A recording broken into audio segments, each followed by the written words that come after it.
welcome back, undocumented besties. In today's video, I'm going to talk more about my housing and employment situation in my first 6 months in Canada.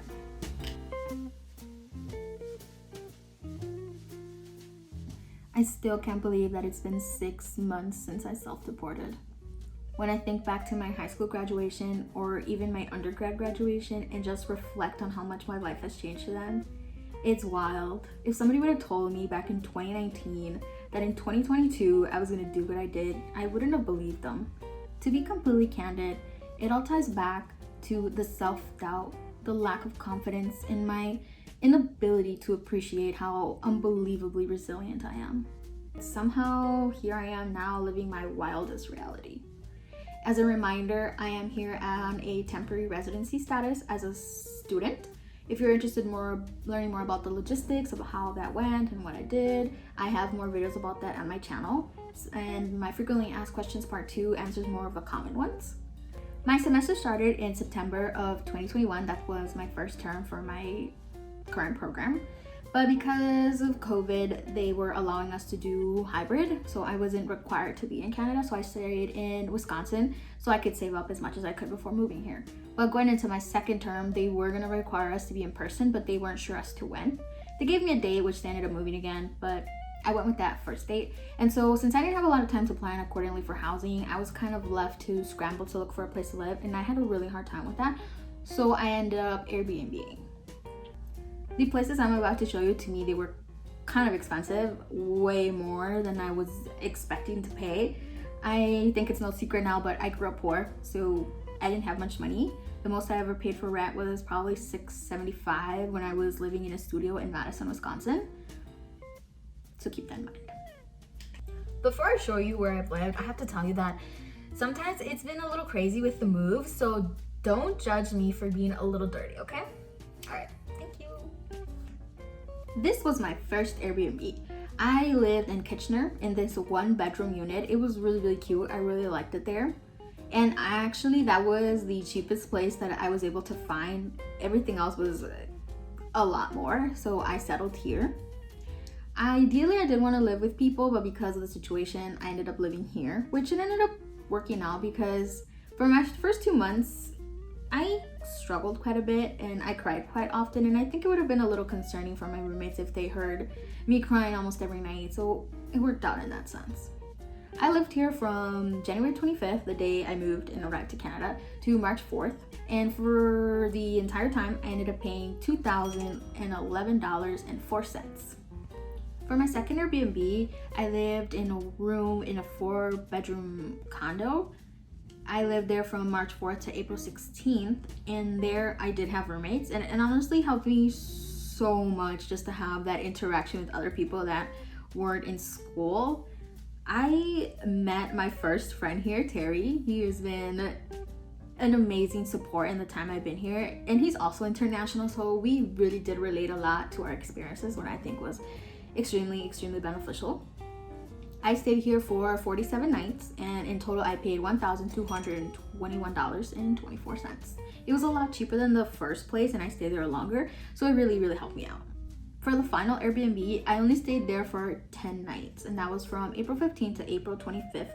And this was a 1-bedroom unit, a 1-bedroom basement unit in Waterloo. It was honestly the nicest Airbnb I've stayed in, and the hosts were super sweet. I personally don't think I could live in a basement long term just because the lack of sunlight. And I don't know if this makes any sense, but my mental health tends to do better when I have a lot of natural light. But I mean, it was still nice for 10 nights. So for those 10 nights, I paid $731.82.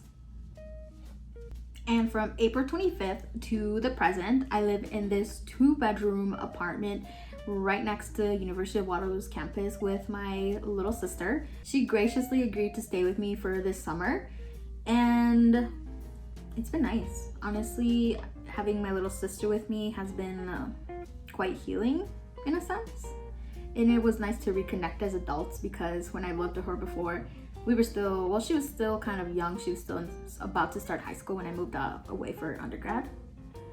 And here we paid $1,600 plus hydro, which was about $75 a month.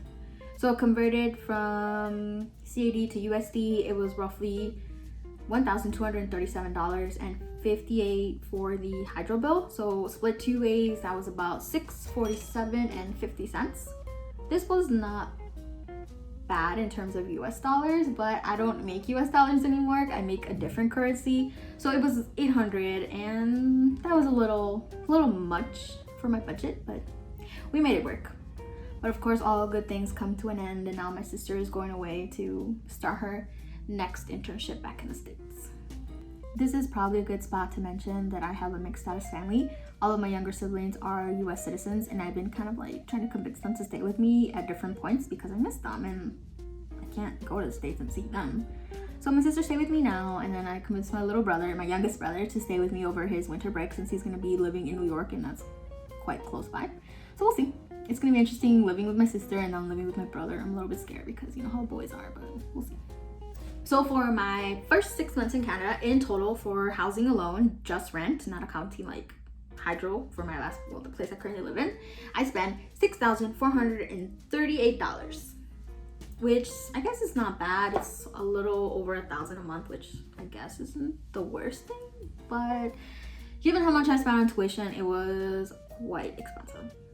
And I don't know if you all do this with your moms, but I had to lie to my mom and say that I was paying like $500-600 because if I told her how much I was really paying in rent, she's gonna be so pissed off. But then it goes back to comparison, right? I grew up in Milwaukee, Wisconsin, and I didn't grow up in the best neighborhood, so of course rent there wasn't bad. Like my mom still lives there, and she pays what, like $850 for a 3-bedroom apartment. Of course, the apartment isn't the best in the best neighborhood, but compared to that, yeah, this seems like super expensive. So yeah, I'm not proud of it, but I've been lying to my mom. Let's talk employment now. So when I first moved to Canada, I was under the impression that I couldn't work, so I wasn't working. But when I moved to my second Airbnb and I was talking to my friend Terry, he was kind of like, you can't work? Does it say that on your study permit? And so as a silly rabbit, I went to go look at my study permit. And of course, he was right.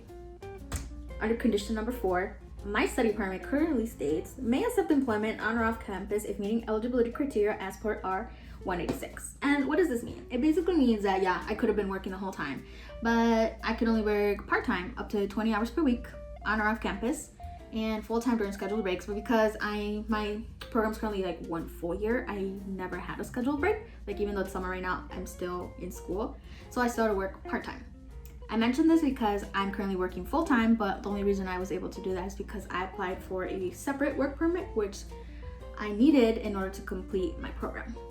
It turns out that after entering Canada, I could have been working the whole time, but didn't know. So soon after that, in late March, I went to go get a social insurance number, which is the equivalent of a social security number back in the States. And as you can imagine, I was very humbled by the privilege to have one of those. Because I wasn't a DACA recipient, I've never had a social security number. So to have one now was amazing because I could work. Just given that freedom felt so like I was given the freedom to work. And I know that might sound silly, like who wants to work, but I was excited to be given that opportunity. So my current work permit expires when, well, my work permit and my social insurance number are connected. So whenever I lose status, I lose my social insurance number. So as if I gain a new status, I have to go back to Service Canada, I believe it's called, to update them with a new permit. In order to get a social insurance number, I had to show them my Mexican passport, which is the identification that I use for the entire process. And what was the other thing? Oh, my study permit, of course. That's why they match in their expiration date. And call me a little whimsical, but I wanted to have a campus job so bad because I wanted one in undergrad, but of course I couldn't. So now that I was given the opportunity, I was like, why not? Plus, I wasn't going to work there super long. So I went ahead and got a job with University Catering Services, which was honestly pretty chill. I made $15 an hour working part-time there, and my checks bi-weekly were around $220. So not a lot, but enough for groceries, so it was nice. For my second job, I worked which is where I work now, as a climate change adaptation intern. I work here because, as I mentioned, I do a full year Master of Climate Change program at the University of Waterloo, and for my third term, I can do a master's research paper or an internship. But because I really wanted to gain some work experience, that's why I went with the internship route, and that's what I'm doing now. I love where I work. My coworkers are amazing. The work they do is super important, and I've said it before, I want to work in the climate change sphere. I'm still deciding what area because of course climate change is so broad.